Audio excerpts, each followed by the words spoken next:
On a cold, quiet morning in a remote forest, James heard faint, broken sounds coming from the low bushes along a narrow trail. When he stepped closer, he was stunned to discover a bobcat with its two hind legs paralyzed, lying motionless on the forest floor, its eyes tired and filled with quiet despair. In that harsh wilderness, the bobcat seemed to be reaching the very edge of survival. But what makes this story truly special is not just the rescue itself. Why would James, a man in a quieter chapter of life, choose to care for an injured wild animal with no promise of recovery? How could a bobcat that could no longer run or hunt find peace and a reason to keep living? And what kind of silent bond could grow between two wounded souls, different in nature, yet united by the need for healing? Before we begin this gentle and moving story, please take a moment to like the video if you believe kindness still matters. Subscribe to the channel for more healing stories and turn on the notification bell so you don't miss another quiet moment where compassion changes a life. The low thrum of the old pickup was usually enough to lull James into a meditative state, a quiet hum that had, for decades, replaced the clamor of the world. He'd traded the sharp crack of a hunting rifle for the gentle clatter of a fishing reel, the primal thrill of the chase for the quiet satisfaction of a well-tied knot. The wilderness, once his hunting ground, had become his refuge, a place where the echoes of past choices could finally fade. Tonight, though, as the sun bled orange and purple across the vast Montana sky, a new sound, thin and desperate, began to prickle at the edges of his hearing. It wasn't the wind, nor a hawk's cry, nor the distant howl of a coyote. It was a piercing, fragile plea that, against all odds, seemed to burrow directly into a long dormant corner of his soul. He slowed the truck, the tires crunching on the gravel of the rarely used back road. The sound intensified, a small, pained wail that tugged at something deep inside him, something he hadn't felt in years. Curiosity, mixed with a sudden, unbidden sense of urgency, pulled him out of the driver's seat. The air was cool, carrying the scent of pine and damp earth, but beneath it, an acrid tang of fear and suffering. He followed the sound, his steps cautious, through a thin veil of overgrown brush. Then he saw it, a tiny, crumpled form, half hidden beneath a tangle of wild roses. Its fur, the color of dried leaves, was matted and stained. In it was a bobcat kitten, no bigger than a house cat, its small body shuddering with each ragged breath. But it was the hind legs that sent a jolt of ice through James, splayed unnaturally, twisted, lifeless. The kitten tried to push itself forward, its front paws scrambling uselessly, its cries growing more frantic, more heartbroken. Yet it was alone, utterly helpless, and its struggle stirred a forgotten empathy within him, a tender ache he hadn't known he still possessed. This wasn't a hunt, this was a rescue. Panic flared in the kitten's clouded eyes, a primal fear of the towering, unfamiliar shadow that loomed over it. The rough ground scraped against its belly as it tried to retreat, but the useless back legs were a leaden weight, dragging it down. The large hand, smelling of engine oil and a faint, sweet pipe tobacco, reached out. It was a terrifying presence, a giant in its small, pain-addled world. A sharp, stinging sensation lanced through its flank as the giant's fingers closed around its tiny body, lifting it. The world spun, a blur of dark trees and fading sky, the pain in its legs flaring with every movement. Its instinct screamed to fight, to claw, to bite, but exhaustion and the agony rendered it weak. It was trapped, held aloft, completely at the mercy of this new, terrifying predator. The giant moved it again, placing it on something soft, something that smelled of old dog hair and human warmth.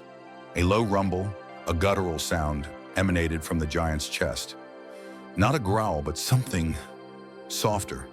The vehicle began to move, a gentle rocking that, despite its fear, began to soothe a tiny part of its frayed nerves. The sharp pangs in its legs persisted, but the world outside the giant's grasp seemed less threatening.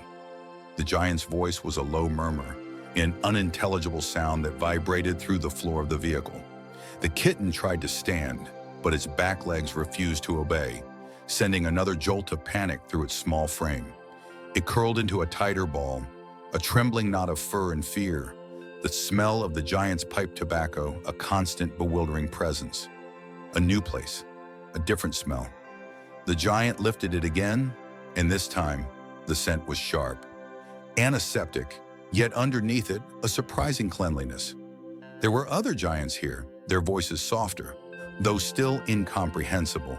One giant, with gentler hands, stroked its head, and for a fleeting moment, the pain in its legs seemed to lessen.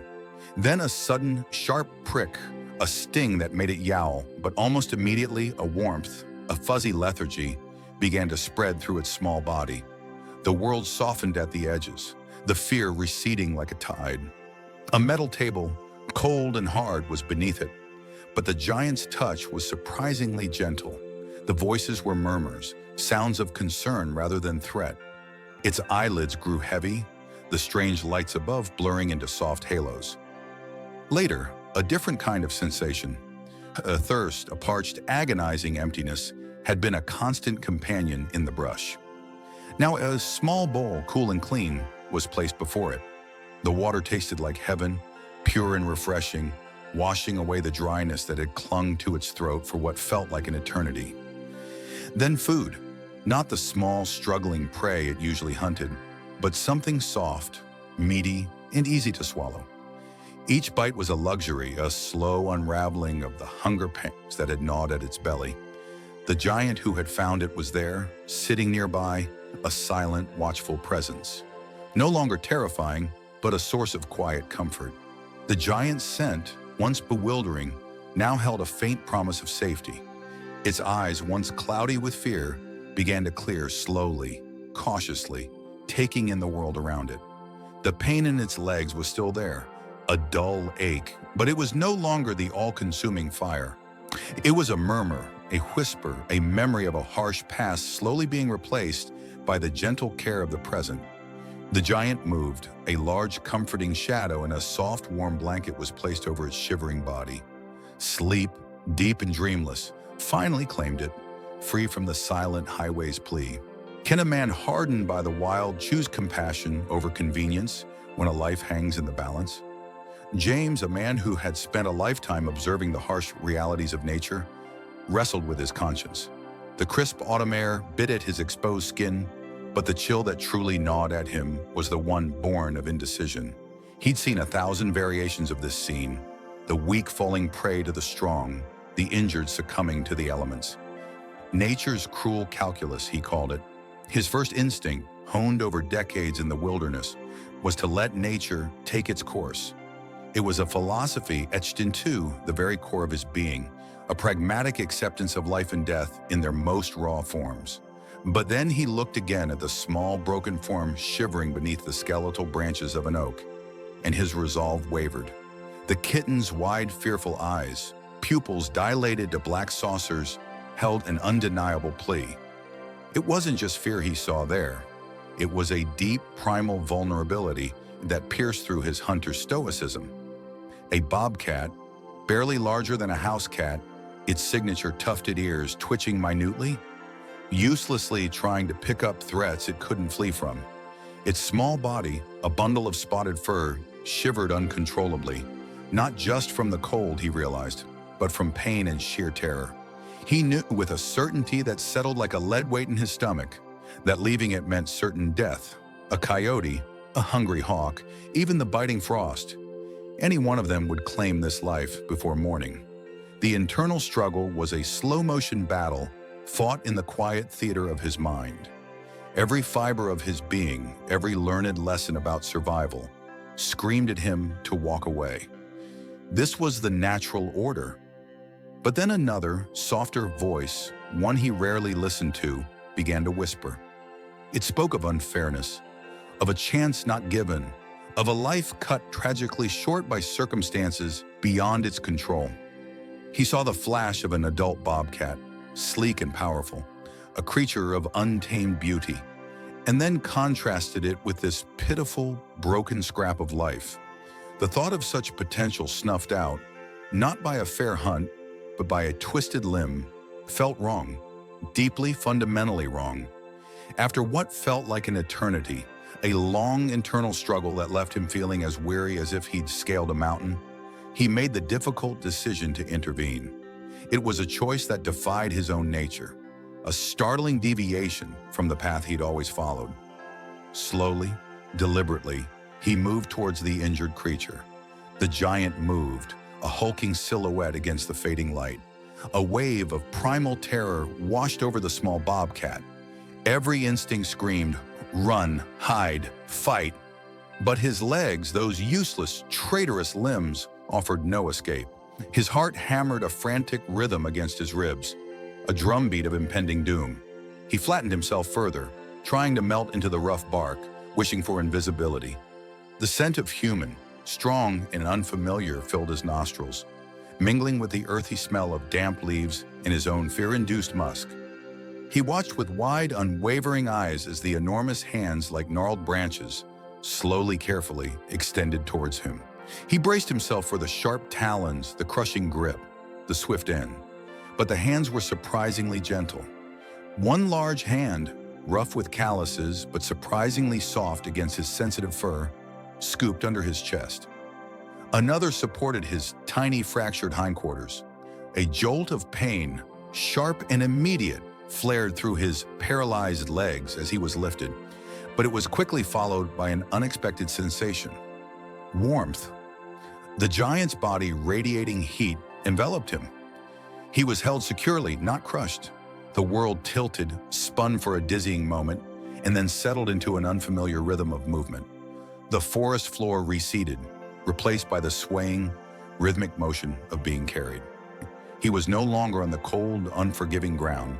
The jolt of the giant's truck was a strange, unsettling new rhythm. He was placed in a dark, enclosed space that smelled faintly of dog and disinfectant. Panic clawed at him, a desperate desire to escape, to be free.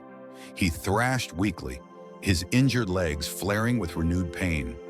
But the small space offered no purchase, no escape route. The darkness was suffocating, and the rumble of the engine vibrated through his very bones. He let out a small guttural cry, a sound more mournful than aggressive. This was it then, he thought, the end. Then the darkness broke. Bright, blinding light like a sudden sun assaulted his eyes. A new, unfamiliar scent filled the air. Sharp, clean, medicinal. He was lifted again, this time by different hands, smaller but equally firm. A cold, hard surface beneath him. Then a strange, prickling sensation on his flank. A sharp sting, then a wave of drowsiness, a blurring of the edges of his terror. He tried to fight it, but his small body, exhausted by pain and fear, succumbed. The world softened, faded into a hazy warmth. He was vaguely aware of voices, murmuring softly like distant stream water. He awoke to a different world entirely. The pain in his legs was still there, a dull ache, now instead of a searing fire, but a strange warmth enveloped his hindquarters. He felt different, lighter somehow. His mind, still foggy from whatever the giants had done to him, slowly cleared. He was in a soft, contained space, a nest of blankets. The air was warm, not cold, and the scent was no longer of fear or forest, but something clean, almost sterile, with an underlying hint of something delicious. He instinctively stretched, testing his limbs, and found his hind legs unresponsive, but the constant throbbing had dulled. Then a bowl appeared, low, flat, holding something creamy and fragrant. He sniffed tentatively. The smell was irresistible. His empty stomach, which had been a hollow ache for days, growled in protest. He lowered his head, lapped cautiously, and a wave of pure, unadulterated pleasure washed over him. The taste was rich, savory, utterly unlike anything he'd ever hunted. It was sustenance, delivered without struggle, without pain. He ate until his small belly was pleasantly full, then looked up. The giant was there again, sitting quietly outside his soft enclosure. James, he'd heard the other giants call him. His scent was still strong, but no longer terrifying. It was comforting, A strange, unfamiliar warmth began to bloom in the tiny bobcat's chest, pushing back the shadows of fear. This giant, who had once seemed like an agent of death, had instead become a source of life, of warmth, of food, of strange, dulling medicine. A small, deep purr, an ancient instinct he hadn't known he possessed, rumbled in his throat. He looked at James, truly looked, and for the first time in his short, brutal life, the bobcat felt a nascent spark of trust. The path to healing, though long and arduous, had begun. The metallic tang of fear still coated my tongue, even as the sting of the tiny dart had faded, leaving a dull ache that seemed to radiate from my useless hindquarters. A new giant, smelling of antiseptic and something sharp, bent over me. Her voice, a low rumble, seemed to carry the weight of the world, and though I didn't understand the complex sounds, the despair in the tone seeped into my very bones. This was Dr. Lucy, I would learn, but in that moment, she was just another looming shadow in a world suddenly devoid of freedom. I felt the pressure of gentle hands, it probing, testing. A sharp, unfamiliar jab, then another causing a flash of white-hot agony that made me arch my back, a guttural cry tearing from my throat. My legs, those powerful tools that once carried me over rough terrain, through dense undergrowth, now just sagged. They refused to respond, a baffling betrayal from my own body. The pain was constant, a low thrumming bass line beneath the crescendo of fear. I wanted to run, to hide, to disappear into the familiar shadows of the forest, but I was tethered, trapped, a captive to these giants and their bewildering world of clean smells and blinding lights. The new giant, the male who had found me, James, stood nearby, his scent a mix of pine and worry. He hadn't hurt me, not like some, but he was still an unknown. Dr. Lucy's words, heavy and final, hung in the air. James, it's severe. Irreversible spinal cord damage. He won't ever walk again, not naturally.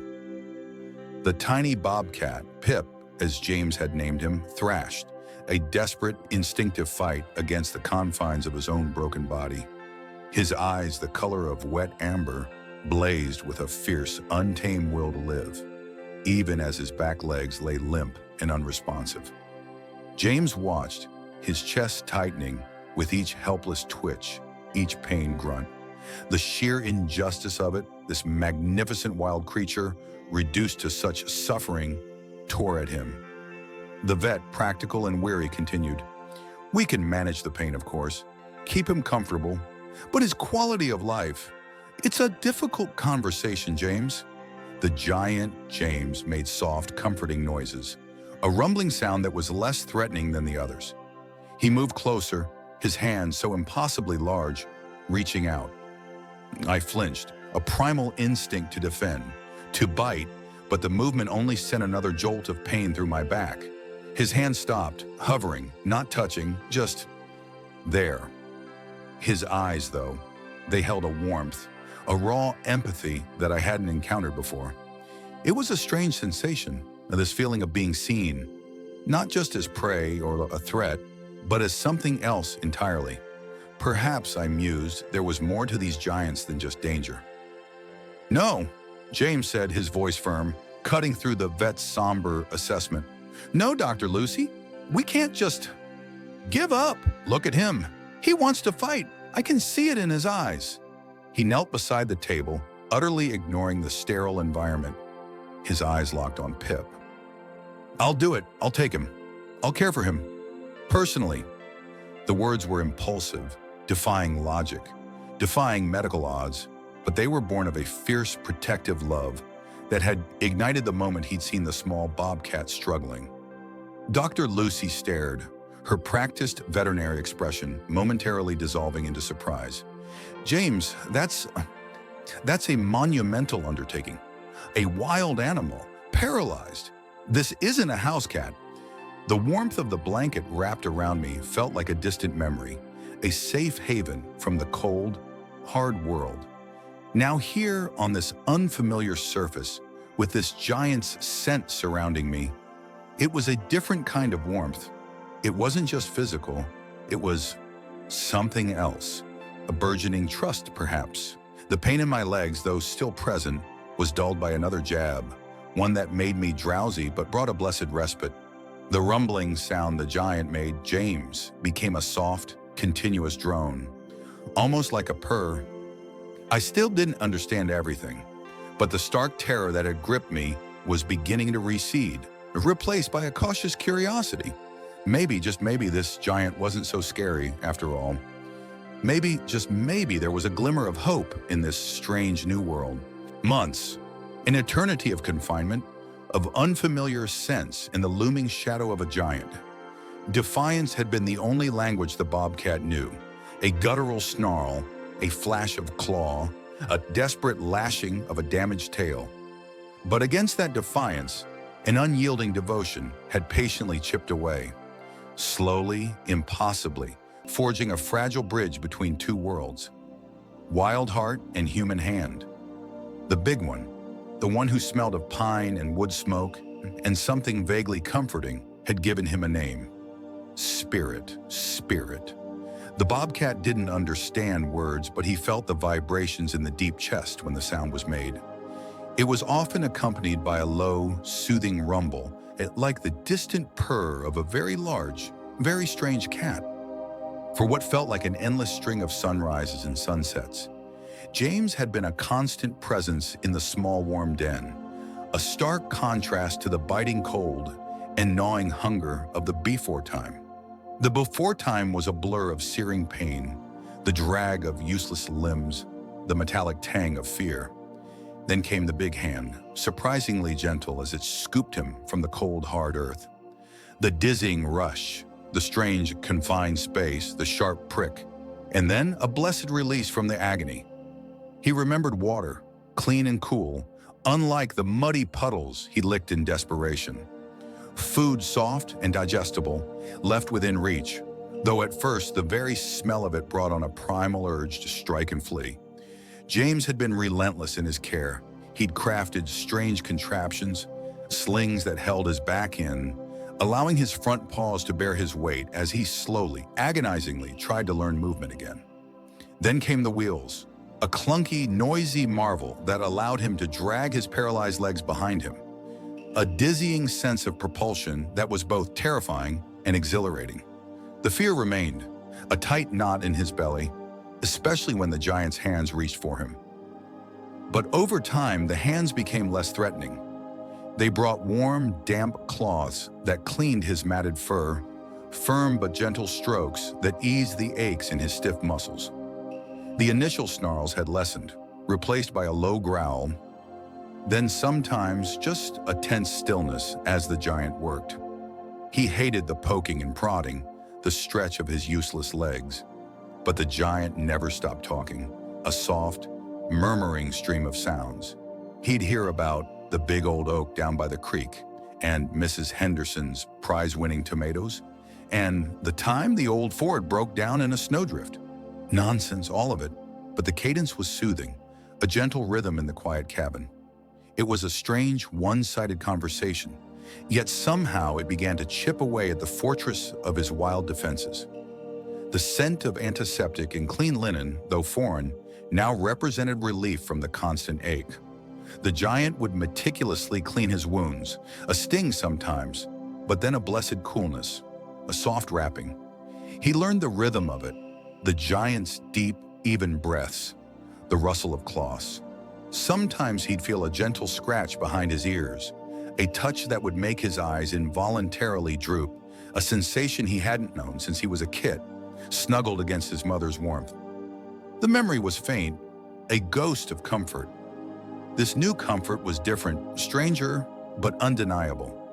The world outside the window beckoned, a blur of green and brown. The tantalizing scent of wildness carried on the wind. But the cabin was warm. The food was always there. The giant was always there. He still hissed sometimes, a low rumbling warning when the fear spiked, when a sudden movement startled him. But the giant never flinched, never retaliated. Only patience, a calm, steady gaze, and that soft, murmuring voice. The hostility, once a fierce roar, had dwindled to a wary observation, and in the depths of his wild heart, a tiny, almost imperceptible seed of something new had begun to sprout, a fragile tendril of trust. The soft rasp of the giant's breath had become a lullaby, a steady rhythm against the frantic beating of my own small heart. My world, once a symphony of gnawing hunger and the searing pain in my useless hindquarters, was now a tapestry woven with the strange, comforting scent of James. Trust, a fragile bloom in the desolate landscape of my memories, had begun to unfurl, hesitant but real. I'd learned the touch of his hand was not a precursor to cruelty, but a source of warmth and a strange, deep rumble against my spine. He was the quiet giant who brought tender, juicy morsels, the one whose soft voice could soothe the lingering echoes of fear that still clawed at the edges of my sleep. Then, the world tilted. One night, the rhythmic rise and fall of my own chest felt wrong. A strange tightness clamped down, making each shallow gasp a struggle. The familiar sense of the den, the giant's comforting presence just beyond my sight, became blurred, distant.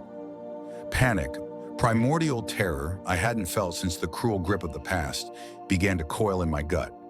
My body, usually a vessel of surprising resilience despite its brokenness, it felt heavy, leaden. The air, usually crisp and full of the night's intriguing scents, seemed thick, suffocating.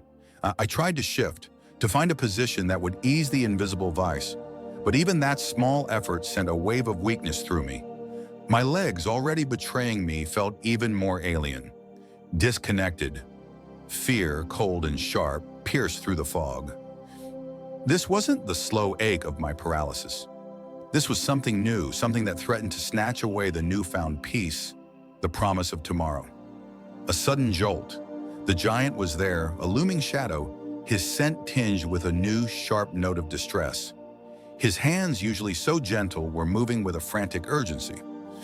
A strange pressure on my chest, a rhythmic push that was both alarming and, in a bizarre way, vaguely helpful. Each push sent a shockwave through my small frame, but with it came a tiny, desperate gasp of air. My mind, clouded by fear and the burgeoning lack of oxygen, registered fragments. The giant's panicked murmurings, the jostling sensation as he lifted me, out of the sudden rush of cool night air against my face. The familiar enclosure was gone, replaced by the confined space of the giant's roaring metal beast. My body felt like a rag doll, limp and unresponsive, except for the desperate, struggling gasps for breath. The world outside the metal beast was a blur of fleeting lights and a terrifying, bone-rattling speed. I could feel the giant's pulse, a frantic drumbeat against my side, and the tremor in his hands as he held me. The cold air from the vents stung my sensitive nose, but it also brought a small measure of relief, a thin stream of fresh oxygen. My body was an instrument of pain and confusion, a jumble of sensations that coalesced into one overwhelming feeling. I was dying. The memory of being left alone, helpless and broken, resurfaced with terrifying clarity. Was this it? Was the brief warmth, the fleeting comfort, about to be snatched away? Was the kind giant, like all the others, merely a temporary reprieve before the inevitable cold embrace of oblivion? A faint whimpering sound, involuntary and weak, escaped my throat. Then a sudden stop, a rush of cold air, and the giant's voice, sharp and urgent, echoing in a strange, sterile place. More giant figures, their scents different, their hands moving with practiced efficiency.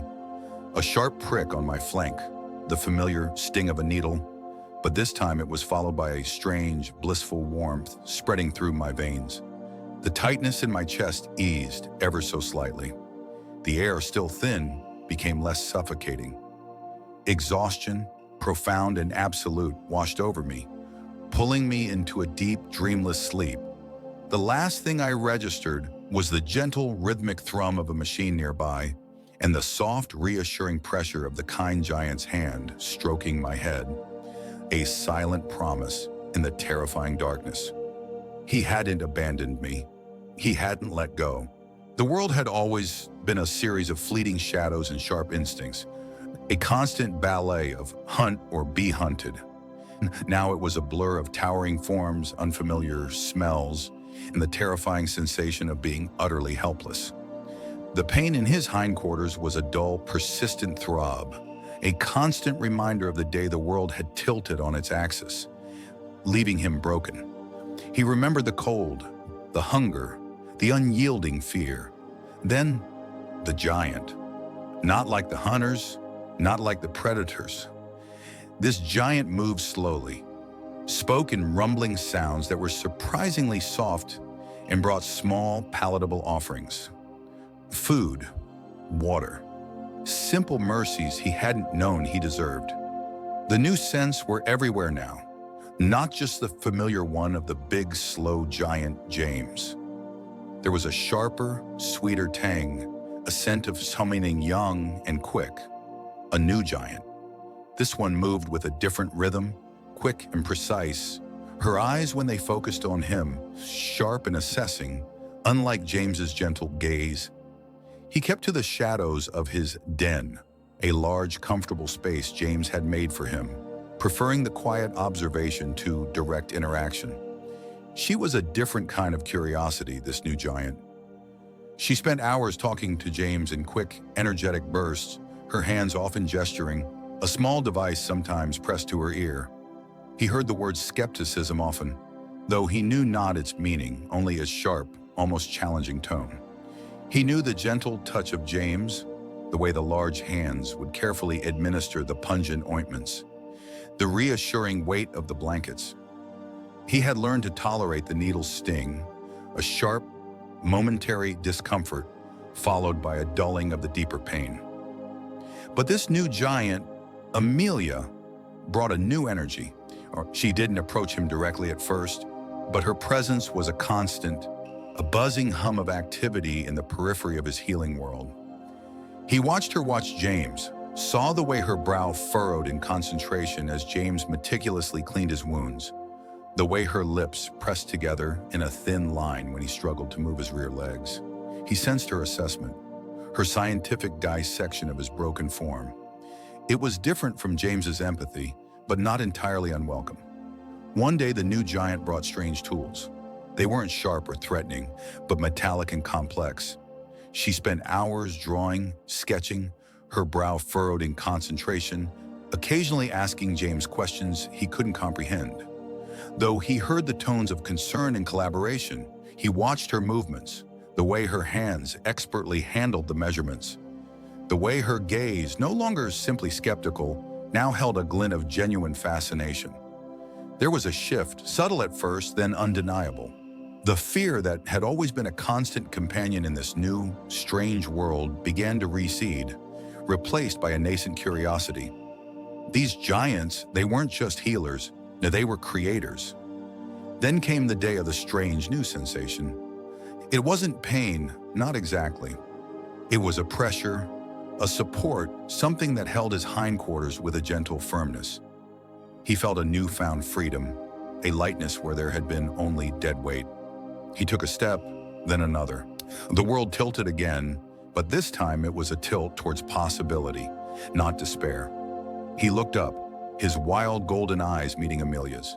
Her expression was no longer sharp or critical, but soft, wide with a mixture of wonder and triumph. He saw the change in her, saw the transformation that mirrored his own. The skepticism had melted, replaced by a profound respect, a quiet awe for the fragile miracle unfolding before her. And in that shared glance, a bond was forged, not just of healing, but of shared purpose. He, Spirit the Bobcat, was no longer just a broken creature, but a project, a challenge, a testament to the unexpected power of human kindness and ingenuity. The journey was far from over, but now he felt a new kind of trust blossoming, a warmth in his chest that chased away the last vestiges of the bitter past. The giantess, Amelia, moved with a different kind of quiet energy than James. Spirit, the Bobcat, felt her presence not as a looming threat, but as a methodical hum, a focus that seemed to center around his useless back half. Days bled into nights, marked by the rhythmic whir of strange tools and the faint scent of metal and plastic. He'd watch her, sometimes from his soft bed, sometimes from a perch James had built for him near a window, her brow furrowed in concentration. She wasn't just fixing him, he sensed. She was building him something. The first contraption James had fashioned, a crude sling and some salvaged wheels, had been a clumsy, undignified affair. It had offered a taste of mobility, yes, but it often snagged, tipped, or simply felt wrong. It didn't feel like him. It felt like an extension, a burden. Amelia, though, spent hours observing him, sketching furiously on large pads, her eyes tracking every twitch of his powerful shoulders, every frustrated drag of his hindquarters. She measured, remeasured, and then, with a quiet intensity, began to construct. The smells in the air shifted, from the metallic tang of the early days to the warm, comforting scent of wood shavings and the clean, sterile aroma of new fabrics. Spirit, the Bobcat, would hear the soft clinking of tools, the hum of a small electric saw, and the gentle murmur of Amelia talking to herself. Or perhaps to him. He didn't understand the words, but the tone was soothing, purposeful. He still had the ghosts of the past, the memories of sudden, sharp pains and jarring movements. But they were fading. The giants here, James and Amelia, moved with such care. They never grabbed without warning, never shouted, never inflicted pain that wasn't immediately followed by a gentle touch and soothing words. The sting of a needle for his daily medicines was always chased by the warmth of James's hand on his head, or the offering of a particularly delicious piece of chicken. The hunger that had gnawed at him in the wild, the constant dull ache of empty flanks, was now replaced by the pleasant fullness after each meal. The taste of clean, cool water always available. Then came the day. Amelia approached him not with a syringe or a bowl of food, but with the very contraption she had been building. It was sleek, custom-fitted, a marvel of lightweight aluminum and padded straps. Unlike James's rudimentary version, this one seemed to cradle his body, not restrain it. There was a moment of instinctual fear, the ancient wildness flaring at the unknown, the sudden pressure around his chest. He flattened his ears, a low growl rumbling in his throat. But Amelia moved slowly, her voice a soft stream of reassurances. James knelt nearby, a calming presence. The straps were buckled, the wheels beneath him. It felt different, strange. His hind legs, still limp, were carefully placed into cushioned supports. He felt the light, almost imperceptible weight. He shifted, and the contraption moved with him. He tried again, a cautious push with his front paws. And then a miracle. One step, then another. Not the awkward, dragging shuffle he had endured, but a graceful, albeit tentative, progression. The wheels glided smoothly. He pushed, and he moved. Freely. The sensation was electrifying. He wasn't dragging himself. He was propelling himself. The world, which had shrunk to the radius of his front paws, suddenly expanded. He could choose a direction. He could follow a scent. He could go there, to the sunbeam pooling on the rug, or over there, to the scratching post. A soft sob escaped Amelia. James's eyes were glistening. Spirit didn't understand the tears, but he felt the profound relief emanating from them, a mirror to the surging triumph within his own chest. He felt light. He felt free. The ancient hunter, paralyzed and humbled, was once again mobile. The pain in his hindquarters was still there, a dull echo, but it was overshadowed by the sheer exhilarating joy of movement. He looked at Amelia, then at James, his golden eyes wide with a newfound understanding. They weren't just giants, they were providers of possibility. He didn't just walk, he explored. He nudged a soft toy with his nose, turned a tight circle, even attempted a clumsy little trot. The freedom was intoxicating. Every push of his paws, every smooth rotation of the wheels, was a testament to their patience, their unwavering belief in him. The sting of past injuries, the trauma of abandonment, began to recede further into the corners of his memory, replaced by the immediate, overwhelming present of movement, of purpose, He was Spirit, the Bobcat, and he was moving again. He was being rehabilitated piece by piece, not just physically, but his very spirit, resurrected by the unwavering compassion of these gentle, extraordinary giants. He had trusted, and they had delivered. They had engineered his freedom. The scent of pine and damp earth, stronger here, was a new, unsettling puzzle for Spirit. The air in this place felt different, and bigger, the sounds carrying farther. It was supposed to be a new life, a grander freedom, but for Spirit, the Bobcat, it only triggered the deepest, most primal fears, a forgotten memory of wide, exposed spaces and the chilling indifference of the wild. James, the giant whose hands had so recently become synonymous with comfort, felt the familiar pull of unspoken dread, a cold knot tightening in his chest. For months, the Spirit's world had been defined by the gentle rhythm of James's rescue center, the soft bedding in the quiet enclosure, the rhythmic squeak of James's worn work boots, the careful placement of food that never required a hunt. Spirit's hind legs, once dead weight, now twitched with phantom energy, a testament to the slow, painstaking work of physical therapy. The sting of the tiny needles, initially terrifying, had gradually given way to a dull warmth, then a strange, exhilarating tingling as feeling returned, a whisper of connection to the ground beneath him. The taste of clean water, always there, had been a miracle after days of parched agony in the wild. Then came the proposal, a bittersweet offering from the larger world outside. A specialized Bobcat sanctuary, the rescue center director had explained to James, offered long-term professional care, vast enclosures mimicking their natural habitat, and, crucially, the companionship of other bobcats. For Spirit, it meant a life closer to what nature intended, a chance to truly rehabilitate beyond the confines of a recovery room. But for James, the thought of losing Spirit was an agonizing twist, a familiar pang of loss that resonated with forgotten echoes from his own life. Spirit, with an animal's uncanny instinct, sensed the impending change long before the new crate appeared. The subtle shift in James's scent, a sharper tang of anxiety beneath the usual comfort, the longer, more contemplative gazes, the way James's hands lingered just a beat longer during their daily interactions. It wasn't enough. Spirit began to withdraw, the cautious trust they had built together fraying at the edges. The Bobcat would often be found huddled in the darkest corner of his enclosure, amber eyes wide and unfocused, replaying the terror of that initial abandonment. The memory of the crushing blow to his spine, the paralyzing shock, the bitter taste of helplessness, it all resurfaced, a murky shadow from the past. He remembered the overwhelming vastness of the wood, the gnawing hunger, the cold indifference of the world after his mother had vanished. These new, bigger hands, these new, strange voices, they could mean only one thing: abandonment again. James saw it, felt it, a mirror of his own deep-seated anxieties.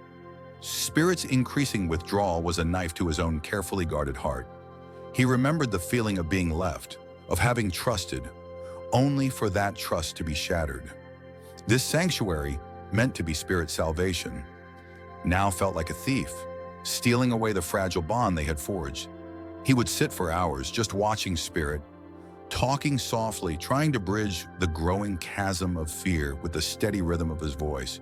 He'd offer the Bobcat special treats, hold out a hand for a hesitant sniff, anything to reassure him that this wasn't another abandonment.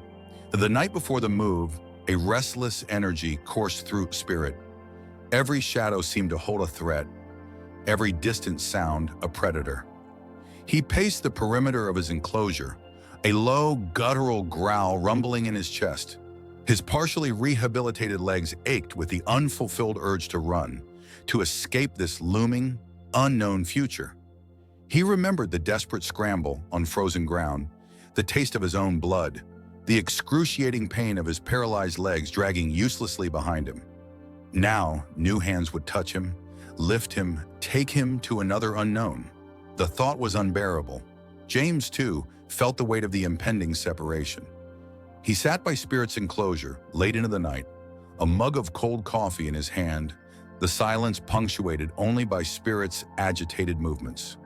The bittersweet proposal from the sanctuary was a complex tapestry of emotions. Joy for Spirit's future, for the greater good of his rehabilitation, interwoven with a reawakening of Spirit's past trauma and James's own gnawing fear of separation. He knew intellectually that this was the right thing, but his heart, worn and scarred by its own journey, ached with the primal fear of letting go. He reached through the wire, not to touch, but just to be close, to offer a silent reassurance that he wouldn't abandon him. Not really. Can Spirit's fragile trust withstand the ultimate challenge? A new home? New faces? And the ghost of abandonment? The air, once a familiar scent of James, in the small, quiet room shifted. A new smell, sharp and metallic, then an overwhelming rush of unfamiliar earth and distant, strange animal calls. Spirit, the bobcat, felt the unsettling tremor of movement beneath him. The confined space of the carrier, a prison he'd learned to tolerate only because James was near. But now James was outside, and the world was chaos. The rumble ceased, replaced by the unsettling sound of voices. Too many, too loud. He was jostled, the carrier lifted, and then set down. The familiar scent of James finally penetrated the cacophony, a lifeline in a turbulent sea. But even James's presence couldn't quell the rising panic. The door of the carrier opened, and a vast, unknown space stretched before him.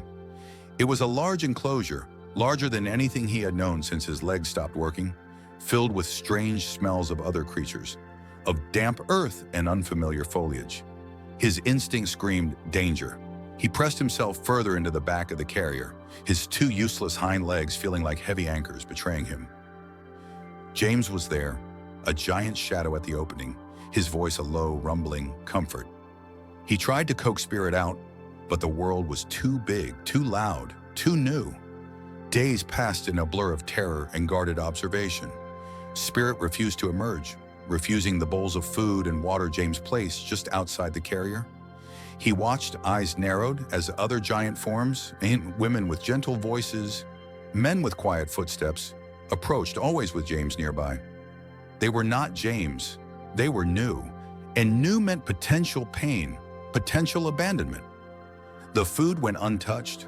The water remained still. His body, already weakened from his paralysis, began to protest. The old familiar pangs of hunger, the parched dryness in his throat, sensations he thought he had left behind, returned with a vengeance. He tried to move, to escape the fear that choked him, but his back legs dragged uselessly. The frustration was a hot, burning ember in his gut. Why had James brought him here? To leave him, to abandon him to these new, unknown giants? The memory of the sudden chill, the sharp pain, the inexplicable inability to move his hindquarters all flooded back, intertwining with this new, terrifying environment. Trust, so painstakingly built, felt like a house of cards crumbling in a sudden gale. James persisted. Hour after hour, he would sit just outside the enclosure, sometimes reading, sometimes just quietly observing.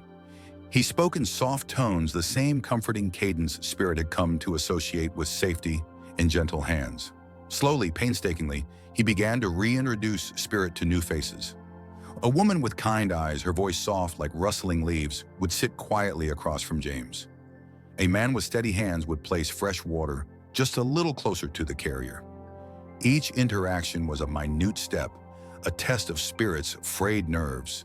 He would hiss, a low, guttural warning, but James never flinched, never retreated in fear. Only with gentle reassurance, his presence, a constant anchor, did Spirit begin to accept these new giants as extensions of James's own gentle giant presence. The first time Spirit allowed one of the new giants, a woman named Sarah, to clean his carrier was a monumental victory. He watched her from a safe distance, still within the enclosure but no longer retreating into his box. Her movements were slow, deliberate, her voice a quiet, constant stream of reassurance. It was a painstaking process, requiring immense patience and an unwavering belief in their bond. James was there, of course, his hand resting on the wire mesh, a silent promise. And then, one evening, as the last rays of sunlight filtered through the trees, Spirit crawled out of his carrier, dragging his back legs behind him, and accepted a drink of water from Sarah's hand. The water was cool, clean, and tasted of new beginnings. The ultimate test was far from over, but a fragile thread of trust, stretched to its breaking point, had begun to mend. The ghost of abandonment still whispered, but the warmth of sustained presence was slowly, steadily chasing it away. The world was a blur of fear and strange smells.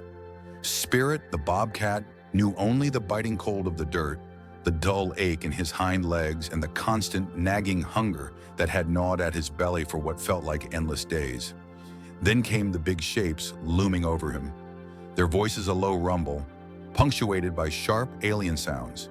He felt a sudden, terrifying pressure, a soft net enveloping him, and the world spun.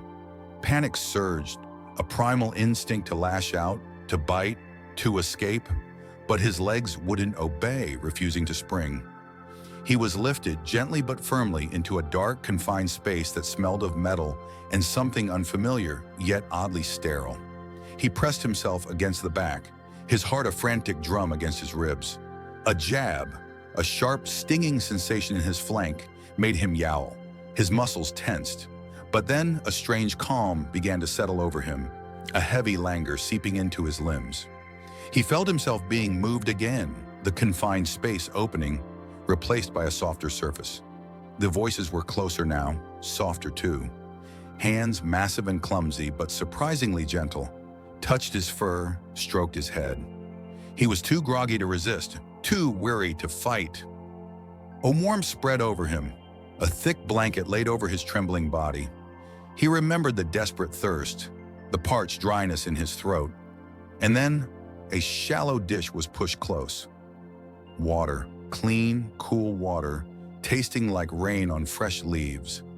He lapped at it, slowly at first, then more eagerly, the relief of profound physical sensation washing over him. The big shapes still loomed, but now a new scent mingled with theirs. A clean, sterile smell, like the antiseptic on an old wound, but beneath it, something else, something soft and comforting. Days blurred into a routine of gentle touches, soft voices, and the peculiar prickle of needles that brought momentary discomfort, but also a gradual easing of the persistent ache in his legs. Food came regularly, small, easy-to-chew morsels that filled the gnawing emptiness. He was in a smaller enclosure now, still confined, but the sounds were softer, the light less harsh. One of the big shapes, a male with a steady, quiet presence, spent a lot of time near his enclosure. Spirit recognized his scent, the one who had first found him, the one who smelled of the forest, but now also of something new, something softer like the scent of clean hay and warm hands. This man would just sit, watching, sometimes speaking in a low, rumbling voice that held no threat. Spirit would watch him back, his instincts wary, but a strange, burgeoning curiosity overriding the old fear. He started to associate the man's presence with the easing of his pain, with the comfort of food, with the feeling of safety. His legs were still unresponsive, but the dull ache had been replaced by a tingling sensation, sometimes a warmth. The big shapes, the humans, would manipulate them, gently stretching and bending. It was uncomfortable, but it didn't hurt. He learned to trust these moments, to even anticipate the light strokes of human hands on his back. He watched the other cats in nearby enclosures, some with limps, others with scars, all receiving the same gentle care. He saw a smaller, younger bobcat, its fur patchy from an old injury, being hand-fed by a woman, and the trust in his eyes was unmistakable. Spirit, too, began to let his guard down. The fear became a memory, replaced by a cautious acceptance, then a growing comfort. The big, quiet man, James, was always there, his scent a constant, reassuring presence. One day, James, the big, quiet man, smelled different. Not of the forest anymore, but of the sanctuary, of clean hay and the other cats. He was always around now, a constant, loving presence. Spirit recognized his scent above all others, a beacon of safety and love. He felt the soft brushing of James's hand against his fur, a familiar, comforting touch that no longer brought fear, but a purr deep in his chest. The humans were no longer just big shapes. They were guardians, protectors. And James, once a bringer of fear, was now simply safe. Spirit felt a profound sense of peace, a quiet warmth spreading through his body. He knew with the deep certainty of an animal that he was home, and that James, his rescuer, had found his own purpose alongside him. The world had been a blur of terror and pain, a symphony of growls and the crushing weight of a trap. Bobcat had known only the sharp sting of hunger and the constant need for vigilance. Now, a different kind of pain, a pricking sensation, followed by a strange, warm numbness, replaced the old agony. Giant hands, initially terrifying in their size and speed, were now surprisingly gentle. They lifted him, not roughly like the hunter's snare, but with a strange, careful slowness. He was placed on something soft, a fluffy cloud that smelled faintly of pine needles, and something else, something clean and sterile. Fear still coiled in his gut, but a new sensation, a tiny tendril of curiosity, began to unfurl. He blinked, testing the new softness beneath him. The giants moved around, their voices a low murmur, not the harsh shouts of men with guns. One giant, a female with a kind face and soft hands, knelt beside him, speaking in a soothing tone. He didn't understand the words, but the cadence was gentle, reassuring. A small bowl smelling of fresh water was placed within reach. He'd gone days without proper hydration, the memory a parched ache in his throat. He hesitated, ears twitching, before tentatively lapping at the cool liquid. It was pure, clean, unlike the stagnant puddles he'd been forced to drink from before. A tiny spark of relief flickered within him, a contrast to the persistent throb in his hindquarters. The routine became a comforting rhythm. The giants would clean his wounds, their touch always careful, even when it stung. He'd flinch, sometimes growl, but they never reacted with anger, only with more gentle words and soft pets behind his ears, a spot he never knew could feel so good. Food, always fresh and palatable, appeared reliably. The warmth of the blankets, the clean scent of his enclosure, the absence of the terrifying clank of metal or the terrifying boom of distant shots. It all began to erode the hard shell of fear he'd built around himself. The pain in his legs, though still present, was slowly receding, replaced by a dull ache that spoke of healing rather than fresh injury. He watched them, these giants, with a new kind of observation, less about escape and more about understanding. One giant in particular, a female with intelligent, earnest eyes, spent a lot of time observing him. Amelia, the others called her. She didn't just clean or feed, she measured, she drew diagrams. She spoke to him as if he understood every word, explaining the strange contraption she was designing. He felt the soft pressure of molds being taken of his legs, the cold, smooth plastic against his skin. It was strange, sometimes unsettling, but never truly frightening anymore. He had begun to associate these giants with relief, with the easing of his pain, with the promise of a future that didn't involve the constant, gnawing fear of the wild. Then came the day he was fitted with his new legs. Not real legs, of course, but wheels, strong and silent, attached to a frame that cradled his helpless hindquarters. At first it was confusing, awkward. His instincts screamed at him to run, but his body wouldn't obey. He tried to push, to flee, but the wheels moved with him, a strange extension of his own will. He wobbled, he stumbled, but then, slowly, a new kind of movement emerged. The ground under his front paws felt familiar, solid. The air in his fur felt free. He could move. He could propel himself. The giant Amelia watched him, her eyes shining with a strange, happy moisture. He didn't understand why, but the feeling of self-propulsion, of regaining some semblance of control, was intoxicating. The scent of pine, of earth, of freedom, was within his grasp once more. He looked at Amelia, and for the first time, the fear was gone, replaced by a flicker of understanding, a deep, primal gratitude for this giant who had given him back a piece of himself. From broken and abandoned to a beacon of hope, the Bobcat's journey, a legend whispered among the ancient oaks of the sanctuary, became a healing balm for hearts, transforming sorrow into a quiet strength. Spirit, the Bobcat who had once known only the biting chill of indifference and the sharp agony of helplessness, now thrived. His very existence was a living testament to resilience, a vibrant, purring counterpoint to the ghost of pain that had once haunted his eyes. The extraordinary bond he shared with James, a man whose hands had once seemed so impossibly vast and threatening, was now the anchor of Spirit's peaceful world.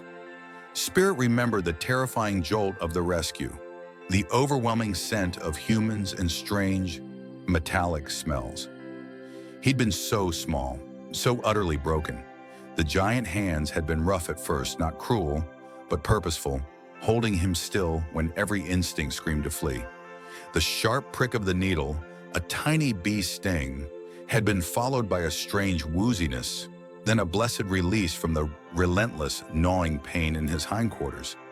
He'd woken to warmth, a soft, unfamiliar blanket, and the distant, reassuring murmur of voices.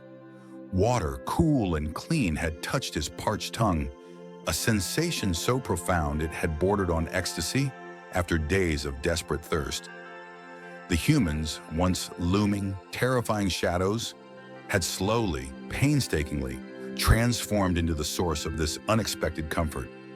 James's scent, a mix of pine and something uniquely human, was now associated with gentle touches and soft words.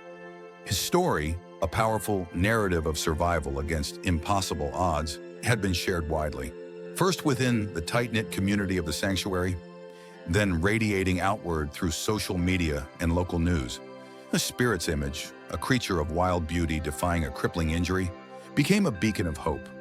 Visitors, young and old, would stand at the perimeter of his enclosure, their faces a mix of awe and quiet understanding.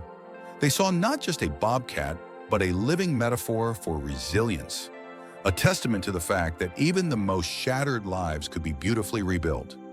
Volunteers, inspired by his journey, poured their hearts into the sanctuary, their hands gentle, their spirits lifted by Spirit's quiet grace. The world beyond the sanctuary was a hazy memory of hunger, fear, and cold. Here it was different. Here he was safe. The gentle giants, James and Amelia, had become his unlikely family.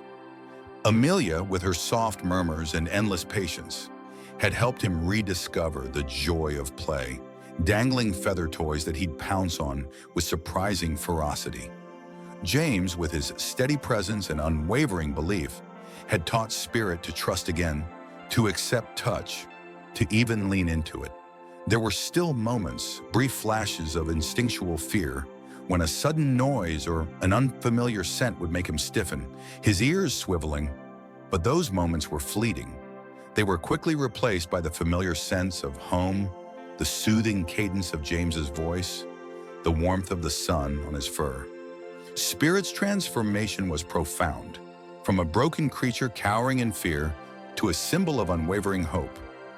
His daily life at the sanctuary, filled with enrichment activities, regular meals, and the quiet company of humans who understood him, was a stark contrast to his past.